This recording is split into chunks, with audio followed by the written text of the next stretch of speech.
രാഷ്ട്രീയ കാഴ്ചപ്പാടൊക്കെ ഉണ്ടോ? ഇന്നിപ്പം നമ്മുടെ MLA സാറിന്റെ പരിപാടിക്ക് ഇന്ന് ഉച്ച എന്നെ വിളിച്ചിട്ടുണ്ട്.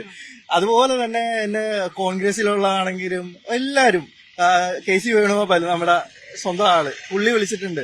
പിന്നെ ഇപ്പൊ അതല്ലെങ്കിൽ ഇപ്പൊ BJPയുടെ ആണെങ്കിൽ ആൾക്കാരെല്ലാം പോസ്റ്റ് ഇട്ടിട്ടുണ്ട്. അവര് വിളിച്ചു, അഭിനന്ദനം അറിയിച്ചു, ചിലർ വീട്ടിൽ വന്നു. അപ്പൊ ഞാൻ എല്ലാവരുമായിട്ട് സൗഹൃദമുള്ള ഒരാളാണ്. ഇപ്പൊ ഏത് പാർട്ടി ഇവിടെ കേരളത്തിലുണ്ടെന്ന് പറഞ്ഞാലും ഇവര് എല്ലാരും കൂടെ നിൽക്കുന്ന ഒരു സ്ഥലമാണ് കേരളം. അതായത് ഈക്വലായിട്ട് ഇവര് പ്രവർത്തിച്ചുകൊണ്ടിരിക്കുകയാണ് പല രീതിയിൽ. അപ്പൊ പലർക്കും അങ്ങോട്ടും ഇങ്ങോട്ടും അഭിപ്രായ വ്യത്യാസം ഉണ്ടെങ്കിൽ ഇവരൊക്കെ ചേർന്നാൽ മാത്രമേ നമ്മുടെ കേരള രാഷ്ട്രീയം പൂർണ്ണമാകത്തുള്ളൂ എന്ന് വിശ്വസിക്കുന്ന ഒരാളാണ്. എല്ലാവരും ഒരുപോലെ പ്രാധാന്യമുണ്ടെന്ന് വിശ്വസിക്കുന്നു. അതേ ഉള്ളൂ. ഞാൻ ഒരു പാർട്ടിയിൽ എനിക്ക് മെമ്പർഷിപ്പ് ഇല്ല. പക്ഷേ ഈ പറഞ്ഞിട്ടുള്ള എന്ത് പാർട്ടി പരിപാടിക്ക് വിളിച്ചാലും ഞാൻ പോകും.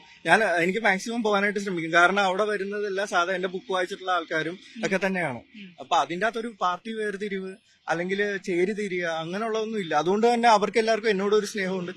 എനിക്ക് ഈ പറയുന്ന എല്ലാവർക്കും ഈ വേറെ ആരെങ്കിലും വിമർശിച്ചാൽ ഈ പാർട്ടിക്കകത്തുള്ള ആൾക്കാരൊന്നും എന്നെ ഇതുവരെ എന്റെ വീട്ടിൽ എത്രയോ പാർട്ടിയിൽപ്പെട്ടവരെല്ലാം എല്ലാ പാർട്ടിയിലുള്ളവരും വന്നപ്പോ എനിക്ക് അവാർഡ് കിട്ടിയതിനു ശേഷം എല്ലാവരും വന്നു കണ്ടു. എല്ലാവരും വന്നു. ഇപ്പൊ മുൻപിരുന്ന MLA മാരാണെങ്കിലും MP മാരാണെങ്കിലും അവരൊക്കെ വന്നു. ഇല്ലെങ്കിൽ വരാൻ പറ്റാത്തവർക്ക് ഇപ്പൊ ഗോവിന്ദ മാസ്റ്റർ ആണെങ്കിലും എന്താ പറയാ സ്പീക്കർ ആണെങ്കിലും എല്ലാവരും വിളിച്ചിട്ടുണ്ട് എന്നെ. അപ്പൊ പിന്നെ അതല്ലാതെ ഇപ്പം കുമ്മനം രാജശേഖരൻ സാറാണെങ്കിലും സുരേന്ദ്രൻ സാറാണെങ്കിലും അല്ലെങ്കിൽ KC വേണുഗോപാൽ സാറാണെങ്കിലും രമേശ് ചെന്നിത്തല ആണെങ്കിലും ഇവരെല്ലാം പോസ്റ്റുകൾ ഇട്ട് വിളിച്ചുമൊക്കെ പറഞ്ഞപ്പോ എന്റെ ബുക്ക് വായിച്ചല്ലോ എന്നുള്ള ഒരു ഭയങ്കര സന്തോഷമാണ് എനിക്കുള്ളത്. ശരിക്കും പറഞ്ഞാൽ അഖിലിന് അങ്ങനെ ഒരു പ്രത്യേകിച്ചൊരു രാഷ്ട്രീയമൊന്നുമില്ല. എല്ലാവരുമായിട്ട് സൗഹൃദം സ്ഥാപിച്ചു പോകുന്ന ഒരാളാണ്. അങ്ങനെ ഒരു രാഷ്ട്രീയ ചിന്തയിലൂടെ ഒന്നും കടന്നു പോയിട്ടൊന്നുമില്ല അല്ലെ. സാധാരണ പോകുന്നു, നമ്മുടെ സമൂഹത്തിൽ നടക്കുന്ന കാര്യങ്ങൾ നോക്കിക്കാണുന്നു അല്ലെ. അത്തരം എഴുത്തിന് വേണ്ടിയുള്ള ഒരു നിരീക്ഷണമാണ് അല്ലെ.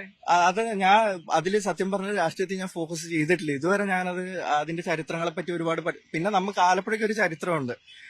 VS സഖാവിന്റെ ആണെങ്കിലും കുട്ടിക്കാലത്ത് അച്ഛന്റെ ഒപ്പം ഇത് രക്തഹാരം എണീക്കാനൊക്കെ ഞാനും പോകുമായിരുന്നു സ്റ്റേജില്. ചില അച്ഛനാണെങ്കിലും നമ്മളെ കുട്ടികളെയാണ് ഇതിനൊക്കെ നിർത്തുന്നത്. അപ്പൊ ഞാനിപ്പോഴും ഓർക്കുന്നുണ്ട് അച്യുതാനന്ദ സാറ് വന്നപ്പോ എനിക്കൊരു കൈ തന്നു. അപ്പൊ ഭയങ്കര ഒരു സോഫ്റ്റ് ആയിട്ടുള്ള ഒരു കൈയാണ്. ആ ഒരു ഫീൽ എനിക്ക് ഇപ്പോഴും ഉണ്ട്.